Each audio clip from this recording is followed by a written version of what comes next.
On to tonight's topic. Thank you guys for hanging with us through our difficulties. We'll be back in a couple of seconds here. Sweet.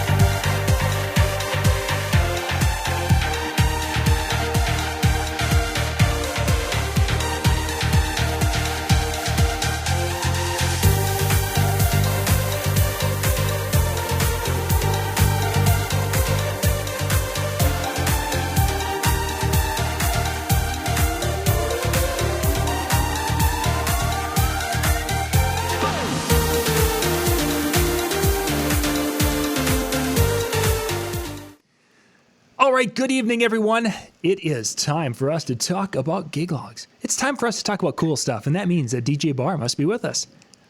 Hi guys, how are you? Barr, Thank you so much for having me. Yeah, thanks for coming on tonight. I'm excited. We haven't had a chance to talk. It's been a busy fall. You've had a lot of things going on. Yes. But now it's time. I want to talk about this. Is something I've seen a lot of DJs who have been watching and following your channel, following Rick's and following. I'd like to get into it, so I wanted to kind of dig into that a little bit and just kind of explain for those who have never done it before. Let's kind of start at that point. If you were going to define a gig log video, how would you define it? So essentially a gig log is kind of a recap, if you will, of an event, of whether it be, whatever you're DJing. Essentially, in musical terms, a gig being just you have a performance. So it works for musicians, it works for DJs. It's essentially you're booked that day. You either have a wedding, a birthday party, baby shower, a christening, whatever it may be. You have some sort of event. You're going to film it. You're going to edit it, and then you're going to upload it. So when you're putting this together, then are you using actual footage from the event, or is it a lot of things that you're staging and setting up? How do you break that down? So gig logs have really evolved, in my opinion. Mm-hmm. When I started DJing in 2009, I used to watch like BSR, Brian S. Red. I used to watch A.S. Skins. I'm not sure if I'm pronouncing his name right. But they used to film videos of their events. And it would kind of be, hey, we're going to an event. It's a wedding. Here's some footage of the event. And that was what I was accustomed to. I used to love watching those because it was kind of a way of seeing DJs in their habitat, doing what they actually do. Yep. So I was fascinated by that. I was like, oh, I can learn by watching. I've always, even in school, I was one of those kids that would never take notes. If I could just watch the teacher doing something, I would get it. Sure. I was never one of those kids that wrote it down. So I guess I kind of applied that to gig logs. I started watching gig logs and I was like, oh, okay, I can do this. I see what they're doing. So that was a traditional gig log. They would start off in their car. Most of the time I would hear like the road and stuff like that. And then they would show some footage of people dancing. But that was pretty much it as far as a gig log went. When I started doing gig logs, I didn't really know I was doing a gig log because to me, I was filming a vlog. A vlog is a little different than a gig log because it doesn't necessarily have to be, DJ or event related. A vlog is essentially somebody following you throughout your day. Uh-huh. So when I started my videos, I didn't know that I was making gig logs until people told me that they were gig logs. So when I started YouTube, my idea was I just want to make cool videos on the internet like everybody else is doing. I was watching these guys on the internet making videos, making a living off making videos. And I was like, man, that's so cool. And then I started making videos and I was like, wow, my life is really uninteresting. So out of desperation, I had like, oh man, I want to succeed on YouTube. I want to do well on YouTube, but I have no content. Nobody wants to see my day-to-day life because it's boring. And then in the back of my head, I'm like, okay, I work during the week. So this weekend I have an event. Maybe I'll film that. So I gave it a shot. I filmed this event. And then I remember at the end of that video, I was like, I think it's a gig log. You guys are saying they're gig logs, I guess. So that was kind of my introduction to making gig logs, but I didn't actually set out to create a gig log. I more or less just wanted to create video content, if you will. So when you were wanting to create the content, how much was, because you do a lot of production in the videos that you do today, how did Yes. how did you approach the production early on when you were doing just your vlog type of, hey, here's my life? Yeah, it was essentially my vlogs were edited in the same way that my gig logs are edited in that same fashion. With all people call it fancy editing. Honestly, I don't think it's that crazy of an edit. Um, but it just fell organically. I didn't set out to create a really fancy gig log. I just wanted to make an entertaining video to watch. And I tell people, even to this day, my channel is not for teaching purposes. It's meant to be something easy to consume, fun to watch, something enjoyable. That's my goal at the end of the day. I just want somebody to have a good laugh. I just kind of like hanging out with somebody. I even refer to my audience as bros. Hey, bros, what do you guys think about this? This didn't go how I expected. Things like that. It's more of a conversation. It's Sure. not. It's not an insightful piece. So speaking of conversation, this is going to tangent a little bit about a little off because we're going to focus on. I want to ask this.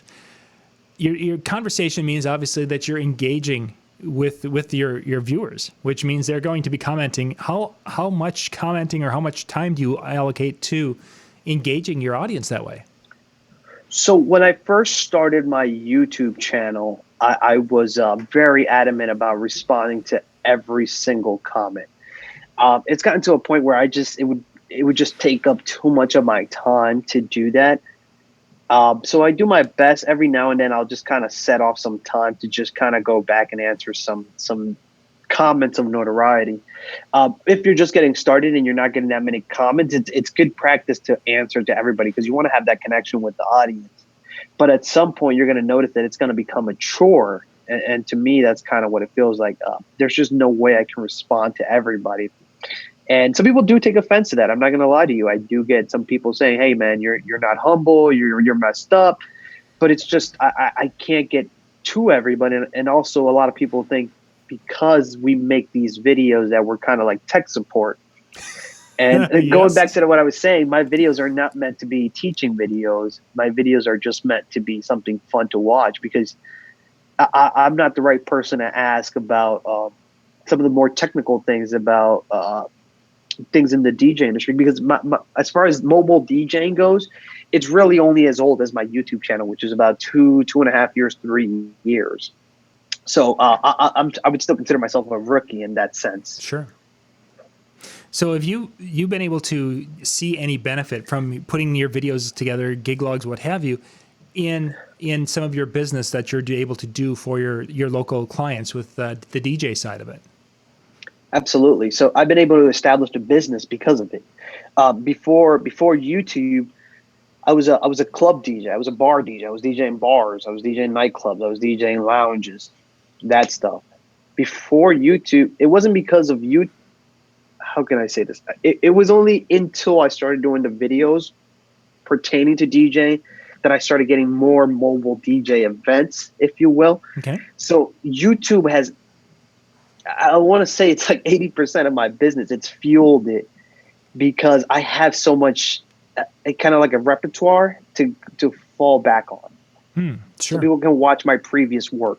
So I've been able to learn things on the fly, things that takes, other DJs a long time to master because I'm doing some things that'll help ramp that. First off, I'm making connections ultra fast because people watch my channel and I can ask questions.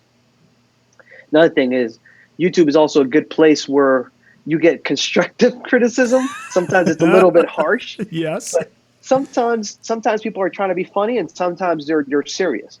Sometimes you'll get comments like, "Hey, man, you need to really tighten this up. You need to really do this. You need to adjust this. You need to adjust that."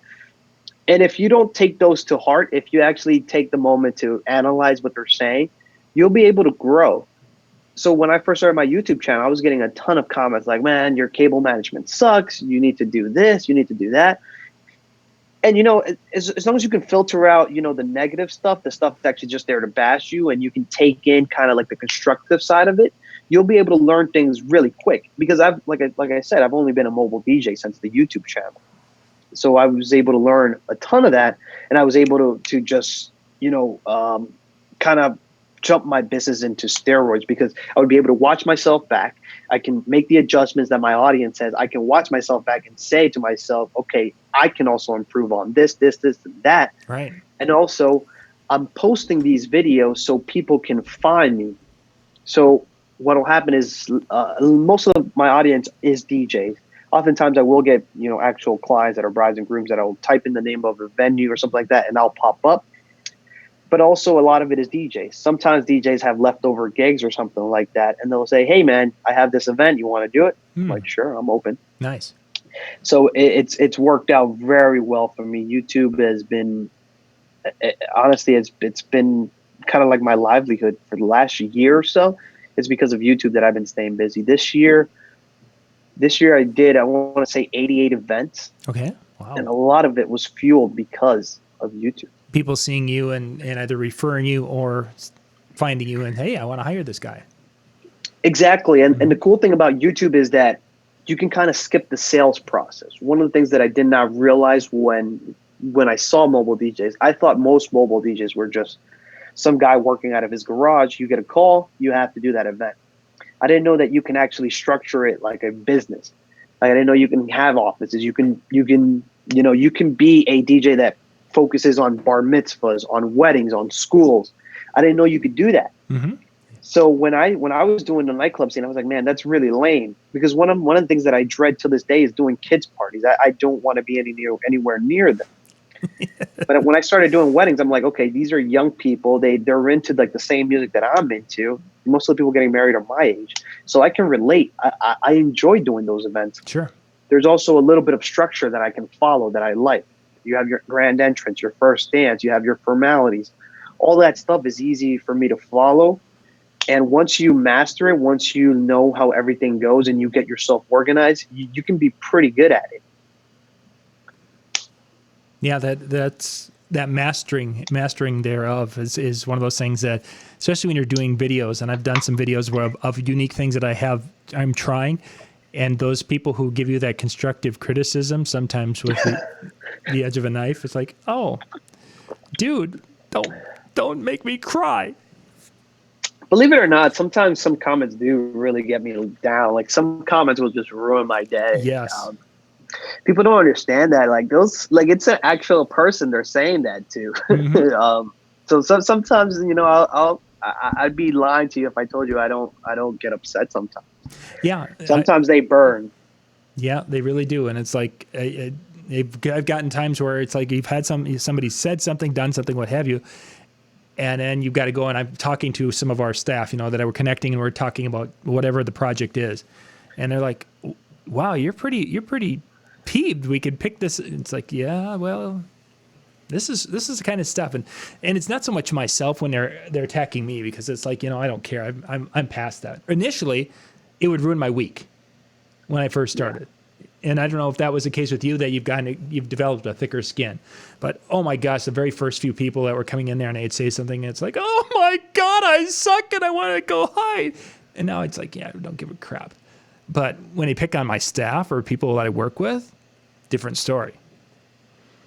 Yeah, I mean, it bums me out. I I have low self-esteem to start with, so I'm just like, oh, are you kidding me? Yeah. I knew it. And sometimes I know people are going to call me out on stuff, so I'm just like, I see it coming. Yeah. But it does hurt. It does hurt. I'm not going to lie. It does.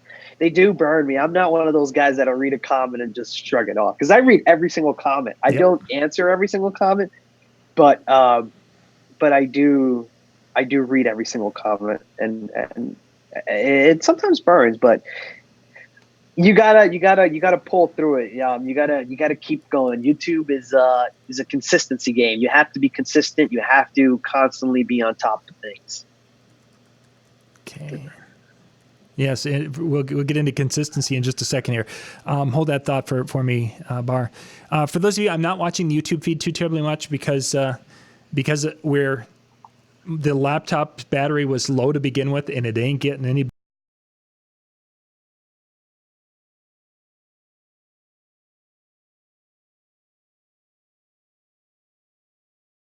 better as we're going on with this show. So I'm trying to minimize all the windows that are open. So if you guys have a question or something, put it in the chat. And if I don't see it immediately, I'll try to get to it.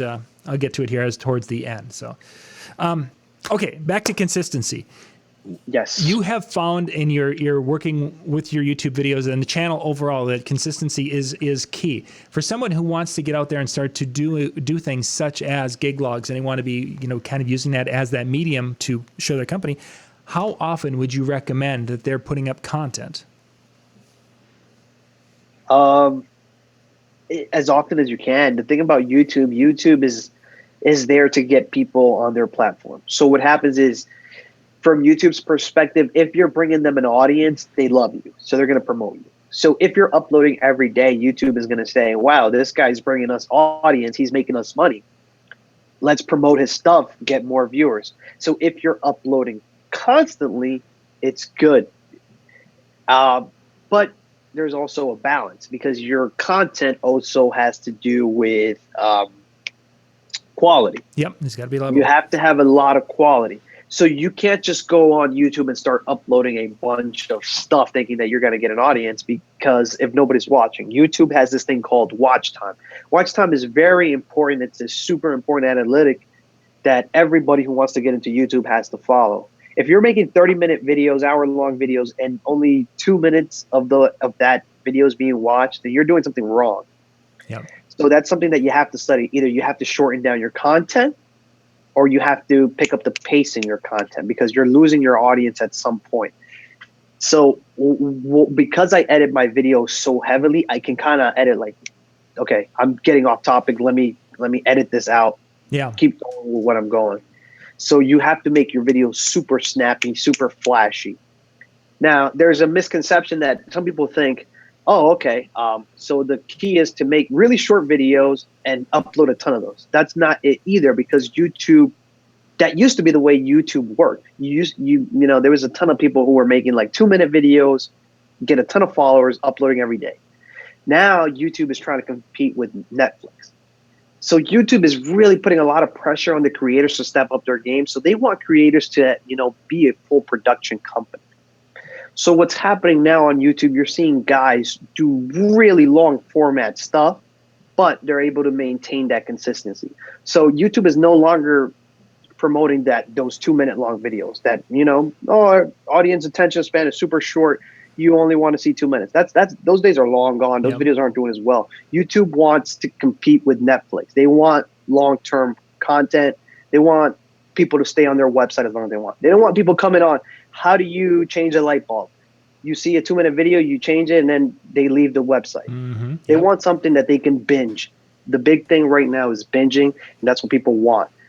That's what YouTube wants. People who come to their website, watches one video, and then they want to watch another one of that video. So they want you to get addicted to it. Yes, and that connection with that content creator that they know and trust and love. And the whole concept of binge watching is not only it's a huge thing in YouTube, but Facebook is now seeing that, this is kind of cool. We need to be doing, and I've been on the phone with a couple of Facebook coaches here in the last 3 weeks. Same story. I mean, what you were just saying is almost what their pitch was to a T. Yeah, it's that new. Yeah, reality. I see what YouTubes do. What DJs do that I see that's just not working anymore. DJs making montage. I see a ton of people like, here's a 2-minute edit of this event. And what happens is people can't relate to you because they have no story to follow. It's just kind of like, here's a video of how good I am. People don't want to see that. If I take a look at my analytics, my most successful videos are videos that are titled where something went wrong. Like if I title a video, I lost power, or I had a really bad client, or something like that, that makes you relatable, that brings you down to earth, that makes you a human being. Now, if I upload a video that says, I completely crushed it, nothing went wrong, great event, that's not going to get as many views because people can't relate. They're going to think you're an ass. They're going to think, oh, this guy's just showing off. A big thing with connecting with your audience is you got to have that relatability. If we're on completely different planets, then I can't relate to you. I don't want to watch your stuff. Mm-hmm. I want to be able to relate if you're a DJ that thinks that every event is a home run, you haven't been DJing long enough, because there's some events that are just kind of duds. Yeah. And what happens is when you bring this out to light, when you show this to an audience, they're like, I can relate to this. I've had events like this. When you're posting just videos of like, here's me crushing it, I never mess up, everything goes right all the time, then you're kind of like, you're superficial. People can kind of see that. They know that it's not a home run every time. Sometimes, You know? but not every time. Yeah, it's interesting. As you mentioned, the negative titles. That's why for a while there, it seems the running joke was, "I almost died." Was in so many of the popular videos. Oh my God, I almost died today. That's the big thing is a story. People want a story. They want something that they can root for. They want something that they can relate to. People don't want like a montage. They don't want to see, here's you succeed. To be completely honest, people want to see you fail. People want to see you struggle, and then if they see you struggle and then you do well, they're gonna root for you, because they can see, hey man, this guy was working hard. I can relate. So but if they just be like, this guy, it's kind of like when you see a super rich person that was born into richness, you don't want to root for them. You're just like, man, that's not your money. Mm-hmm. You were kind of born into it. That's so people don't want to root for that. Now, if you see a guy, for many years just grueling and climbing, and then he becomes a millionaire, you're like, wow, that's inspirational. I want to do that. Mm-hmm. That's something you can relate. A big thing with audience, with creating an audience, is you gotta be able to relate to them. If you're just in completely different planets, the audience is not gonna relate. Oh, certainly. That's an important thing for that whole relationship that's being built between the creator and the other.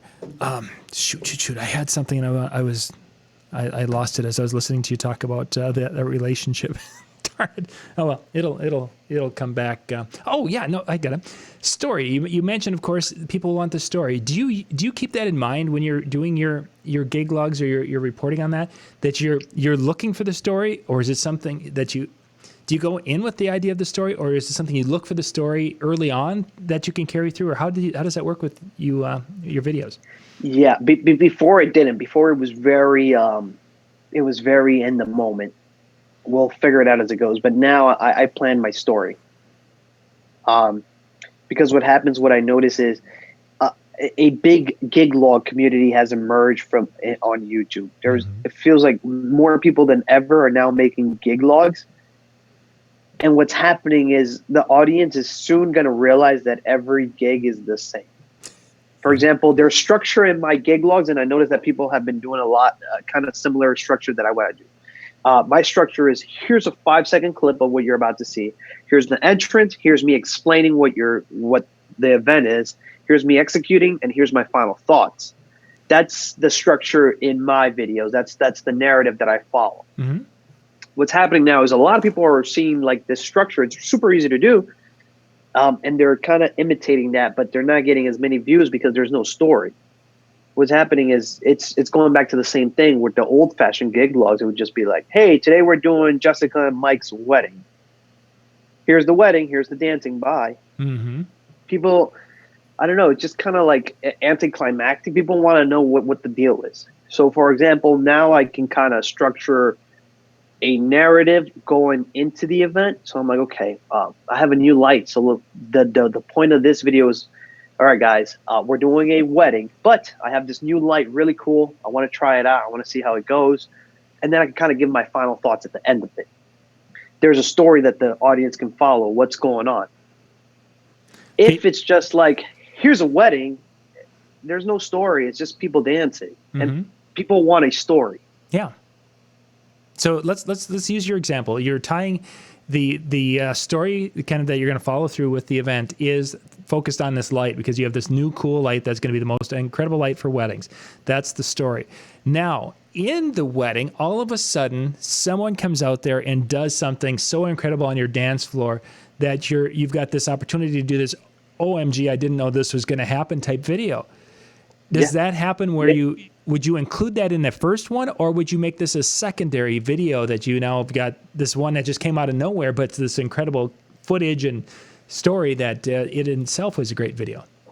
Yeah, you have to be able to pivot. You have to be able to pivot. So you have to find the most interesting part of that day, so that you can maintain that audience attention. So that's the problem with the gig logs on YouTube right now that I'm noticing. There's a ton of gig loggers out there, but they don't get as many views as they should because there's no story. They're just like, here's the event, here's people dancing by. Yep. I don't. Nobody wants to watch that. People want to know. They want to be, again, goes back to relatability. They're like, okay, man, what's going on in your head? Are you nervous for this event? What kind of music are you expecting to play at this event? They kind of want to pick your head.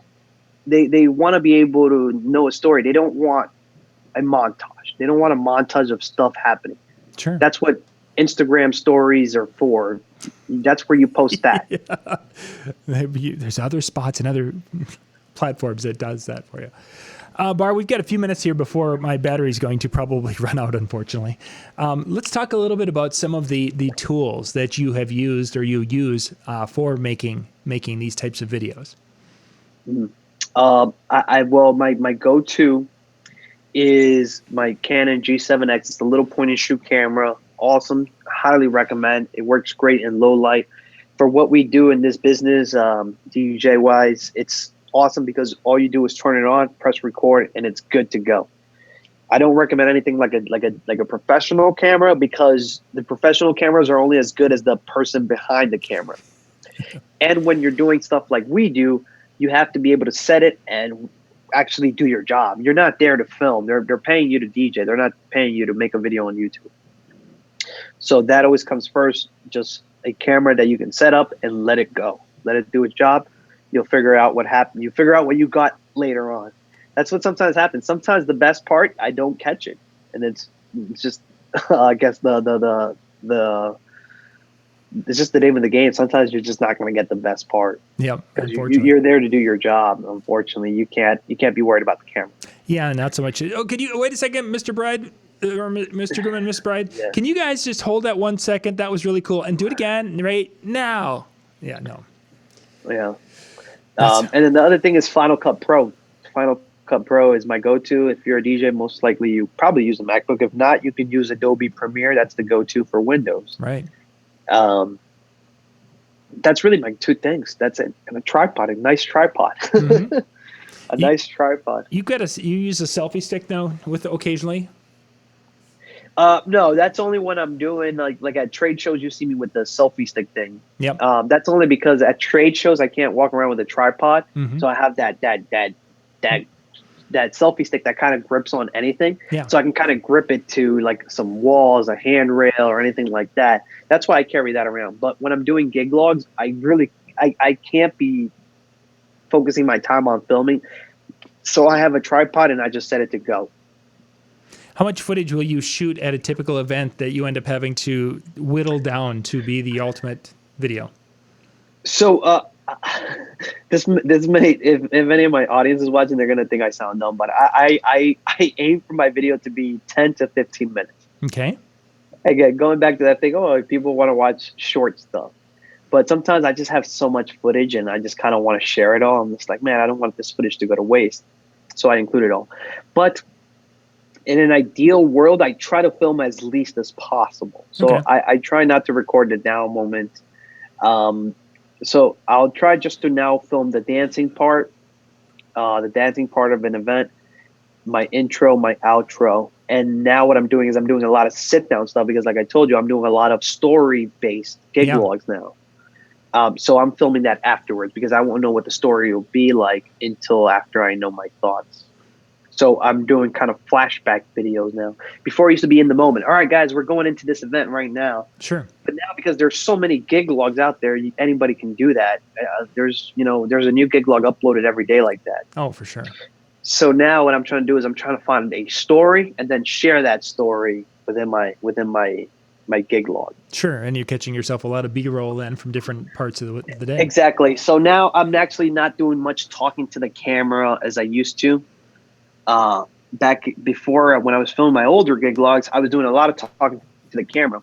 Now I'm just getting my B-roll shots, I'm getting my main shots, and then I'm creating the story afterwards. So I'll sit down, I know what footage I have, I can tell a great story based on what I have. I'll curate a narrative of that, and that sometimes is hard. And I'm also trying to cut back on doing gig logs.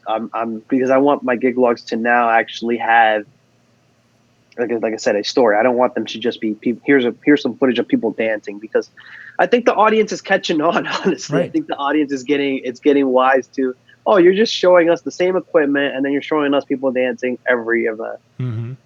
People are getting wise to that, because again, a wedding's a wedding. There's a structure in a wedding, so you're going to see a lot of the same stuff on multiple platforms, like on multiple different channels.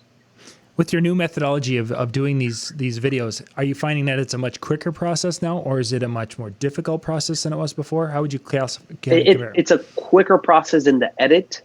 So my edits are a lot better, because I'll kind of skim through the footage. I'll know where I need to do a little montage of like the scenery. I know where I'm going to include the dancing. So I know where I have to cut in and actually talk. Okay. So that eliminates a lot of the filler. Before, I used to film the whole day and would have a ton of footage that I would have to look back on and just relive. But now, because I'm creating a story afterwards, I can kind of edit a little bit faster. But it's harder, because now you have to come up with a story. So sometimes I'll tell them a story about how I know the couple. I'm Right. like, okay, I went to high school with these people, Mm-hmm. or I'm nervous to DJ this because they asked me for some music that I didn't know, something like that. Yeah, certainly. We're traveling. This is my first destination wedding. My last gig log was comparing East and West, because I just did a destination wedding in California. So the narrative of that story is like, how is their wedding different than our wedding? Yeah. There's a story there, so people will want to watch that. It's not just here's people dancing. Mm-hmm. Mm-hmm. And that's what I want to get away from, because there's so many gig logs now on YouTube that it's just, if you want to see people dancing, you'll get it. You'll get that. There are plenty of that out there. So, Yes. Barr, we got to wrap things up, unfortunately, here, because I'm getting low here on the battery, and we're asking a laptop to do way too much with capturing different windows and sending different streams out.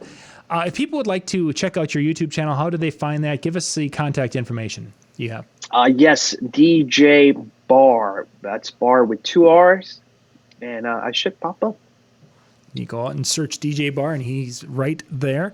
Facebook, same situation there. Yeah, I'm pretty sure if you type DJ Barr anywhere, I don't think there's that many of us. Yeah. If you type in DJ Barr with 2 R's, I should come up. I'm just checking the YouTube feed here just to see if there's any questions if somebody had one here. I wanted to make sure we Yes. Any questions about gig logs? I'd be happy to answer them for you guys. Yeah. Looks like it's been they're chatting quite a bit, but I think that they're it's hard to keep track of it, right? Because I'm over here looking at you. yeah. Well, when you do these interviews, are you looking at the screen, or are you looking at the person who you're talking to? Looking at the camera, because right now I'm looking at the screen. I'm looking at you. Camera's up there, and it's typically not that far, because usually the 27-inch iMac, I would be looking right here to see your video or your player, but it's way down here now. So I have to literally set my laptop up on end, and if I have to do a few more tomorrow night, I may have to do that, because that's just not. Awesome. When is Rick Webb going to be in the next gig log? Me and Rick Webb should definitely film a gig log. Again, I'm trying to switch up my content a little bit with the gig log things. Yeah. So they're getting a lot harder to do. Again, because I'm trying to find a way to make them different, because I feel like they're getting kind of stale. Yeah, I definitely they're hear getting you. kind of stale. Somebody asked about if you're going to be going to Mobile Beat in March. I don't know, actually. I honestly, I don't know. I thought I was going to be going to NAMM this year, but I ended up booking myself at an event for that week. And I thought NAMM was like the same thing as Mobile Beat, but it's actually during the weekend. It's Yeah. not like the other shows that are during like the week. So I was making plans to go to NAMM and just leave early, but it turns out that NAMM is actually on the weekend. Yeah, I it didn't really know. is. I completely spaced on that one. Yeah, it's that Thursday, Fridays, really the two prime days, and then on the weekends, it seems that it's I'm going to call it more rookie time, where you've got you do have entertainers who are there, but you have a lot of, it seems like, press who aren't that geared with it. You have people coming in off the street. It feels like it's Yeah, not, but it's just crowded and chaotic, yeah. and Saturday's just I never a have good day. I have a wedding that Friday, and I was like, man, there's no way No way, not a I can go chance. Thursday for one day, take a red eye, and then be good to go for my wedding. Oh. No, there's no way. Our very first time, Lori and I went to NAMM. We left Minneapolis at 5 in the morning because there was a flight from Minneapolis to Denver at 5 in the morning. So we land out in Anaheim at 7 a.m. So we get from the airport to the place, and the doors open, I think, at 9 or whatever it was, so that we could get in. We were there. Our flight, we had a red-eye flight home that night, so we basically flew into Anaheim, did NAMM all day, the two of us just running crazily. And then we were out. I think actually it was about a 10 o'clock flight or something like that we took out of Anaheim that night. Oh my God. Were you dead the next day? Surprisingly, there was just so much adrenaline. It probably was like 2 or 3 days later when it finally hit you. Yeah. Because NAMM was like nothing else. I mean, it's like taking DJ Expo times 100. Nothing else out there like it. And it was such an experience to be there, and meeting all these different manufacturers there, and meeting some of their marketing people and getting new content and such for what we were doing at the time. Yeah, we were on a 2 or 3 day high afterwards, because I think then he came home, and I think we had a school dance that Friday, and that Saturday we had a wedding or something going on, or a holiday party, whatever it was. Oh, yeah. But NAMM is definitely. I mean, NAMM is definitely not a go for me this year. There's just no way. Yeah. Mobile Beat, most likely. I don't want to promise it, but most likely. But DJ Expo is 100% because it's next door. Yeah, and for those of you who do not know, they did announce the dates. DJ Expo, it's like August 12th through the 15th or 16th. So you guys, it's that Monday through Thursday. And we will definitely be back again with another Tuesday night hospitality night here for DJNTV, like we did last year, because we had a lot of folks show up for that. So we're pretty excited. Yeah, I'm excited. But most likely I do want to go to Mobile Beat. I went with a DJ last year, so hopefully they invite me back. Yeah. But besides that, that's pretty much it. Well, good stuff. I'm going to let you go here, Barr. And gang, thank you very much for being with us. And I apologize again for the beginning. For those of you who are watching this after the fact, and I've already trimmed the beginning off, nothing happened. It was a beautiful video. It was a beautiful show. Thank you guys so much. Thank you for having me, John. I appreciate it. Catch you later, everyone. We'll be back here in about a half an hour with Shani.